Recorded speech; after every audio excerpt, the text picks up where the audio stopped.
시청자 여러분 안녕하십니까. 지금부터 중학교 한번영어로 시작하겠습니다. 자, 이제 1시 반이 다 됐는데요.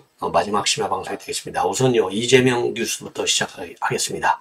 자, 우선요, 이재명과 관련해서는요, 여러분께 이미 보도해드린 바 있는데, 인천시당 출정식에서 이 칼을 들고 있었던 그 청년이 한 명 있었죠. 20대. 자, 방금 인천경찰서에서 조사를 마치고 기과 조치했다. 이렇게 보도가 나오고 있습니다. 알고 보니까요, 예식장에서 일하는 알바생이라고 합니다. 자, 자세한 내용을 추가적으로 말씀을 드리겠고요. 이재명이 금요일 날이니까 이제 대장동 재판이 열렸는데, 마찬가지로 재판장한테 강하게 지적을 받고, 그야말로, 또 2일날 하고 9일날 그대로 나와라. 예. 그야말로 또 방치를 당하는 사단이 벌어졌고요. 그리고 이제 새로운 것은요, 어제 이제 재판이 끝나면은 추미애가 있는 하남 갑 지역을 가서 유세를 하려고 했는데요. 그리고 또 포천도 가고 하려 했는데 지금 사정이 급하잖아요. 그러니까 거기도 못 가고 개항으로 달려갔다. 그래서 지금 그만큼 이제 여론이 굉장히 흉흉하다. 이거를 본인도 알고 있는 것 같습니다. 자, 이 내용을 여러분께 자세히 말씀드리도록 하겠고요. 최민희 하면 뭐 유명한 사람이죠. 친문, 친노. 지금 이제 친명으로 돌아서 가지고 이번에 이제 출마를 하게 됐는데 남양주 갑에 출마를 했죠.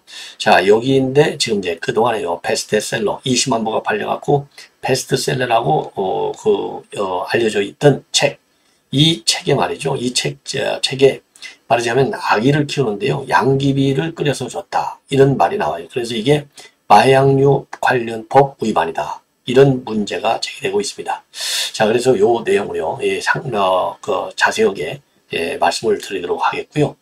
그 다음에는요, 지금 이제 이 막말, 망언 이런 것들이 지금 이제 어마어마하게 문제가 되고 있는데, 자, 이 김준혁이라고 하는 이 사람의 문제는요, 시도 때도 없이 지금 계속되고 있어요. 김준혁이는 이제 수원청에서 박광훈이를 꺾고 공천받은 사람인데, 자, 정말 입에 담을 수 없는 발언을 한 것이 지금 다 드러나고 있습니다.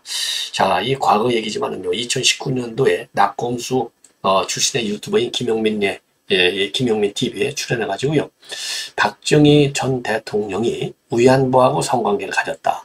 또 초등학생하고도 성관계를 가졌을 것 같다. 이런 얘기를 한 것이 지금 이제 언론에 회자되면서 논란이 야기되고 있고, 그 다음에는요, 또 2017년도 9월에도요, 김용민이가 진행하는 국민TV에 나와서 그때는 또 무슨 성적인 표현을 했느냐? 바로 수원 지역을 갖다가요, 수원 화성을 성적으로 여성 젖가슴 같다. 이렇게 표현을 한 것이 지금 그 문제가 되고 있습니다. 자, 그 다음에는요, 또, 지금 이제 이 동작갑에서는 지금 새로운 미래 전병헌 의원이 출마했는데, 민주당에서 이탈했죠. 탈당을 해서 했는데, 김병기 후보 측, 일종의 이제 개딸이라고 보죠. 그러니까 아니라 강성 지지층, 지지자인데, 이 사람이 말이죠. 지금 이제 이 전병훈 측 일종의 이제 선거운동 지지자를 때려가지고요, 갈비뼈가 골절됐다는 보도가 나오고 있습니다. 자, 그 다음에 이제 마지막으로 한 건만 더 말씀을 드리면, 지금 이제 수도권 격전지 중에 하나인 성동갑, 여기에서요, 처음으로 전현희를 윤희석이가 앞서고 있다. 이 보도가 나오고 있습니다. 그래서 요 내용을 좀 짤막짤막하게 빠른 속도로 진행해 드리도록 하겠습니다. 자, 그러면요, 맨 먼저 지금 이제 인천시당 출정식, 이게 이제 28일 날 있었는데요. 이제 벌써 날짜가 계속 바뀌어갖고, 그래서 이제 어제 29일까지 계속해서 경찰 조사를 했어요. 이 칼을 2자루를 갖고 지나가는데 이 걸음걸이가 수상하다. 그래서 이제 경찰이 말하자면 현장에서 딱 체크를 해봤더니 현장에 이제 신변 경호팀이 붙지 않습니까? 했더니 칼이 2개가 들었어요. 그래서 이제 즉각 경찰서로 연행해서 쭉 인천 부평경찰서에서 조사를 했습니다. 경범죄처벌법상 흉기, 은닉, 휴대 이런 혐의로 조사했는데요. 조사해서 지금 이제 돌려보냈다고 합니다. 이게 이제 29일날 저녁 때 있었던 얘기입니다. 즉 부평역 북광장에서 있었던 얘기인데, 자, 그래서 경찰에서 쭉 조사를 해봤더니요, 예식장 주방에서 일하고 있는 지금 아르바이트 학생이다. 아르바이트생이다. 그리고 회칼을 갈러 심부름 가는 길이었다. 요 말이 사실로 지금 이제 조사해 보니까요. 사실로 이제 확인이 됐다는 겁니다. 자, 그래서 실질적으로 이 아르바이트 지금 이제 그러니까 예식장 주방에서 일하고 있는 아르바이트생이고, 그리고 부평시장 쪽에 실제로 칼갈이로 유명한 곳이 있다는 점도 파악했다는 겁니다. 그래서 경찰에서는요, 이게 이제 이재명의 실질적인 테러로 연결될 수 있는 범행 의도는 아직 찾지 못했다. 그래서 일단은요, 입건 전 조사 측 내사는 계속해서 진행하되, 현재로서는 이 정당한 이유 없이 흉기를 소지했을 때는 이 폭력 행위 처벌법에 의해서 처벌이 가능하지만은, 현재로서는요, 이 경범죄 처벌법이나 폭력 행위 처벌법 이거를 적용하려는 조금은 좀 시기상조다, 이렇게 보고 있는 것 같아요. 자, 그래서 요 내용은 일단 뭐 어떤 테러 의사는 갖고 있지 않은 걸로 현재로서는 그렇게 파악이 되고 있고요. 그리고 29일에 이 백현동 대장동 이 재판이 있었는데, 여기에서 또다시 말이죠, 선거운동 기간 중에는 좀 이 재판 이미, 왜냐면 지난 재판 때 2일하고 9일날 나와라, 이렇게 이제 재판장이 딱 명령을 내렸지 않습니까? 29일하고 3일간. 그래서 29일 나왔는데 2일, 9일날 잡혀있는 거 이거 좀 뒤로 밀어달라, 이렇게 얘기했지만은요, 선거운동을 해야 하는 그 마음이야 이해는 하지만은 연기는 곤란하다, 이게 딱 잡아댔어요. 잡아댄 게 아니라 이제 불가능하다, 이렇게 입장을 내놨고요. 그리고 그러니까 이제 변호인 측에서 그러면은 2일, 9일 중에서 좀 하루만이라도 연기할 수 없느냐, 이렇게 했지만 재판부가 계속해서 그건 불가능하다, 이렇게 입장을 다시 한번 밝혔습니다. 그리고요, 그러니까 29일 재판이니까 28일 날에도요, 기일 변경 신청을 했지만은 재판부가 불허했다는 거예요. 근데 현장에서 또 이재명이 얘기하니까 마찬가지로 불허했다. 그러니까 얼마나 망신을 당한 겁니까? 자, 그래서 지금 이제 총선을 앞두고 2번 출석 강행을 해야만 된다. 예, 이렇게 해서 망신을 당한 것이고요. 자, 그리고 이제 기자들한테는 이제 이번 법원 결정, 법원 결정을 존중해서 이번에도 이제 출석을 한 건데, 13일의 선거 기간 중에 정말 귀한 시간에 법정에 출대했다. 이것이 검찰 독재국가에 있어서의 정치검찰이 노린 결과가 아니겠느냐, 이러한 불만을 표명하고 법정에 출석을 했죠. 그리고 재판에서 유동규하고요, 정진상하고 이제 이 반대 신문이 오가는 과정에서 상당한 공방과 고성이 또 오고 갔다고 합니다. 자, 항상 반복되는 현상이 아닌가, 이렇게 생각이 듭니다. 자, 그래서요, 어쨌든 간에 이제 어제 재판에도 굉장히 불만이 많게 참여를 했지만은 결국은 검찰 독재, 요거 심판해야 된다, 요거를 강조하는 메시지를 냈고요.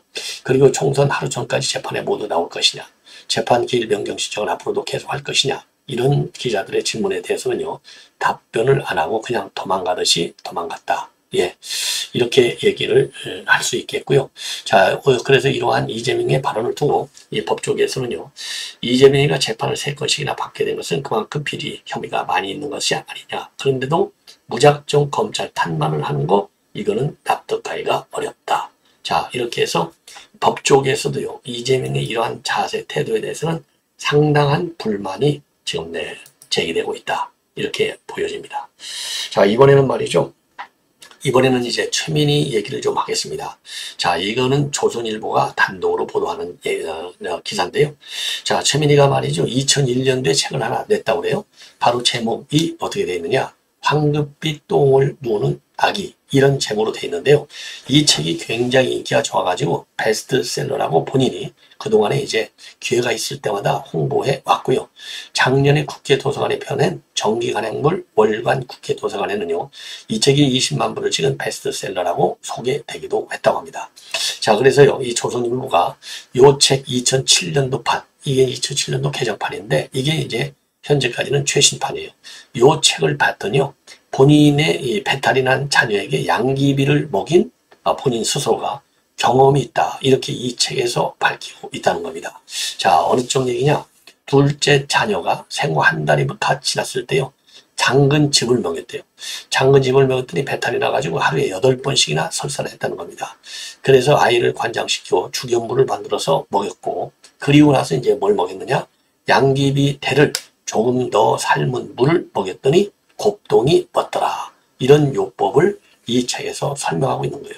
자, 그러면서요, 이 최민희는요, 그 책에서 이런 요법을 뭐라고 하냐면 신토부치 생활법이다. 이렇게 얘기했다는 거예요. 즉, 신토부치, 이 자연법이죠. 이거는 뭐 태어난 순간부터 이 자연법, 신토부치, 여기에 따라서 키우면 아기가 건강한다. 이런 얘기나 뭐 여러분들 많이 들어보셨잖아요. 그런데 이제 그러면서 대한민국 현대의 육아법은 대부분 서양 민족의 육아법이다. 그래서 우리는 우리 민족의 잉태, 태교, 출산, 육아법을 우리가 배워서 우리식으로 이제 바꿔야 되겠다. 이런 주장을 했어요. 그러면서 엄마는 아이를 낳기 위한 도구라고 생각하고 아기를 키워야 된다. 하면서 이제 아기를 어떻게 하면 이제 성공적으로 잘 키우는 건지 이 다양한 경험 또는 이제 본인의 이제 아이디어를 쭉 이 책에서 적었습니다. 자, 그랬는데요. 조금 전에 문제가 됐는데 말씀을 드린 대로 이런 신토부치, 그 자연건강법 이거를 권하기 위해서 이 책을 썼다고 이제 본인이 주장을 하고 있어요. 그럼에도 불구하고 무슨 문제가 있느냐? 이 양귀비라고 하는 것은 아편의 원료가 되는 그런 물질이지 않습니까? 그래서 이 양귀비를 식용 목적으로 소지하는 행위는 그 자체가 마약류 관리법에 의해서 철저하게 금지되어 있어요. 다만요, 식약처장의 승인을 받은 경우에만 가능하도록 되어 있습니다. 예. 자, 그래서 이렇게 식약청의 승인을 받지 않고 비록 아이 처방을 위해서 썼다고 하지만은 이거는 마약류 관리법에 위반이 된다. 이런 문제 제기를 하고 있어요. 자, 그래서 이런 마약류 관리법 위반 의혹과 관련된 최민희, 이건 뭐 본인이 이제 이거야 부인하겠죠. 그러나 명확한 실정법 위반 가능성이 상당히 크지 않나. 이런 조선일보의 의혹 제기는 상당한 설득력이 있고 또 타당한 것으로 일단 보입니다. 자, 그래서 이 부분에 대해서는요, 의학자 그리고 법조계 인사들의 의견을 좀 더 깊이 있게 들은 다음에 추가적으로 취재 보도를 해주면은 국민의 알 권리를 충족시키는데 상당히 기여할 것이고, 그리고 최민희는요, 이미 이제 방송통신심의위원 방통위 위원으로 민주당에서 추천했는데 과거에 이해충돌 관련 그런 일을 한 적이 있어서 방통위원회는 선임이 되지 않았고, 그러다 보니까 이번에 이제 공천을 받았는데 이러한 지금 문제가 제기되고 있다. 이런 점을 말씀을 드립니다. 자, 이제는 이제 조금 전도 말씀드린 대로요, 김준형 얘기를 좀 하겠습니다. 자, 이 김준형 하면 여러분들 박광원이를 물리친 찐 명예에 해당되고요. 이렇게 공천을 받게 된 것이 정조대왕하고 이재명이를 동일시할 정도로 명비어천가를 불러서 된 것이 아니냐. 이런 그동안의 의혹 또는 평가가 제기된 바 있어요. 자, 그런데 이제 김준형이가 말이죠. 과거에 김용민 유튜브 방송에서 일제강점기 때 박정희 대통령하고 종군 위안부 간에 성관계가 있었다. 이것을 암시하는 발언을 한 것으로 지금 되어 있어서 지금 논란이 야기되고 있다고 합니다. 때는 언제냐? 2019년도 2월 3일자 지금 유튜브 방송에 나왔어요. 김영민 TV에. 자, 여기에 출연해서 그날 주제가요, 김복동 할머니 그리고 일본 군인 박정희였어요. 이때 여기서요, 이 박정희라고 하는 사람이 그 사람도 역시 마찬가지로 일제강점기에 정신대 종군 위안부들을 상대로 섹스를 했었을 테고, 이렇게 말을 했습니다. 그러니까 진행자가요, 진짜요? 이렇게 이제 물어보니까 이 김준혁이가요, 가능성이 있었겠죠, 그렇죠? 이렇게 또 답을 해요. 그러면서 그 부분에 관해서는 명확하게 알려지진 않았으니까 라고 답을 합니다. 자, 그러니까요, 이 김용민 씨가요, 박정희 대통령이 문경초등학교 선생할 때도 학생하고 이렇게 운을 띄니까 이 기다렸다는 듯이 김준혁이가 당시에 초등학생이라고 해서 어린 학생이라고 생각했더니 그 시절에는 초등학생이 너무 오래된 이야기니까 신문자 배우로 나이 먹은 학생들도 상당히 많았기 때문에 그들하고의 관계도 분명히 있었던 거죠. 이렇게 해서요, 박정희 대통령이 교사 시절에 학생들하고 성관계를 가졌다라고 주장을 한 바 있는 걸로 이렇게 해석이 되는 대목이고요. 그리고 이번 총선 자신의 지역구에 관해서도 또 성적인 표현을 썼어요. 수원. 그래서 이번에도 이 김용빈 국민TV에 나왔어요. 이거는 이제 2017년도 9월에 김용민 씨가 진행하는 국민TV에 나와가지고요, 정조가 아버지 사도제자의 묘소를 수원으로 옮기는데 그때 모순 풍수 지관들이 이렇게 얘기를 했다. 그러면서요, 바로 여인의 젖가슴 자리이고 그래서 이 자리는 유드다. 이렇게 설명하는 거예요. 그래서 여기서 젖이 나와서 사람들에게 젖을 주는 자리. 그래서 천하의 명당 자리다. 자, 이런 얘기를 했어요. 자, 그래서 지금 이게 일파만파로 커지고 있다. 김준혁이는요, 한신대 교수 출신인데 역사학자이고 정조를 전문으로 연구했다. 이런 평가를 받는데요. 그래서 이제 이재명이 해버리는 정조의 편지라는 책을 썼어요. 2021년대. 여기서 이재명이가 조선시대 정조임금하고 비슷하다. 이렇게 해서 명비어천가를 부른 사람이 바로 김준혁인데요. 이런 성적인 이 발언 가지고 이제 또 논란이 야기되고 있다. 예, 이렇게 이제 보여집니다. 그 다음에는요, 이제 두 가지만 더 빠르게 말씀을 드리도록 하겠습니다. 그 중에 하나가요, 지금 이제 김병기 그 선거를 돕고 있는 강성 당원인 사람이 말하자면요, 민항에서 탈당을 해가지고 새로운 미래로 가서 이번에 출마한 전병헌 씨, 전병헌 의원 측 이 운동 요원을 갖다가 주먹으로 가격하고 욕을 하고 난리를 친 사단이 벌어졌습니다. 이거는 지난 24일 날 벌어졌는데요. 조선 BJ에서요. 지금 이제 이 고소장을 입수해가지고 단독으로 보도하고 있어요. 그래서 요 사람을 폭행 및 상해 혐의로 경찰에 고소했다고 합니다. 그런데요, 이 가격한 사람도 또 마침 전씨네요. 예. 자, 그래서 근데 뭐, 당연히 김명기 후보 측에서는 자기네 캠프하고는 관계없는 사람이다. 요렇게 주장을 하고 있지만은, 이 조선 BJ에서는요, 매일같이 김병기 후보를 지원하는 활동을 수행하면서 하고 있다. 이렇게 알려지고 있습니다. 자, 그래서 좀 당원들끼리 정말 격렬하게 또 이 싸움을 일으켜가지고요. 지금 뭐 보니까 많이 다쳤나 봐요. 예, 그래서 지금 몇 주 진단을 수주간의 진단을 받은 것으로 그렇게 알려지고 있습니다. 예. 자, 그래서 전병헌 후보는요, 이게 이제 왜 그러냐? 이재명이가 이제 온다. 이렇게 돼 있어가지고, 여기에 이제 지원자들이 많이 올렸을 거 아니겠어요? 자, 그러다 보니까 이런 사단이 발생한 거고, 그래서 이재명에게 사과를 요구하고 있습니다. 예. 자, 이제 마지막으로요. 지금 이제 이 전희숙, 그 다음에 윤희숙하고 전현희, 지금 성동을에서 세게 붙었죠. 성동갑에서요. 죄송합니다. 자, 그런데요, 처음으로 이제 한국경제신문에서, PMI, 한국경제에서 죄송합니다. PMI에 의뢰해서 조사를 해봤더니, 처음으로 윤희숙이가 전현희를 앞서는 여론조사가 나왔어요.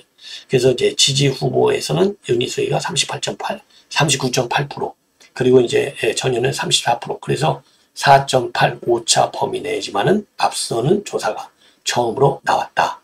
이것이 이제 또 언론에 회자되고 있어요. 자, 그래서 지금 이렇게 이제 조사 방법이요. 그래서는 여기 이제 좀 한국경제가 의뢰한 PMI라고 하는 업체는요. 흔히 얘기하는 데는 이제 ARS라든가 전화 면접 방식이 아니고요. 설문지 방식으로 조사했더니 이런 결과가 나왔다. 그래서 설문지 방식이 여론을 더 사실에 가깝게 많이 반영해 준다. 왜 그러냐면요. 설문지를 이제 앱으로 해서 이제 그 유권자들한테 보내잖아요. 그러면 본인이 필요한 시기에 본인이 여유 있게 읽고서 답을 할 수 있는 이점이 있어요.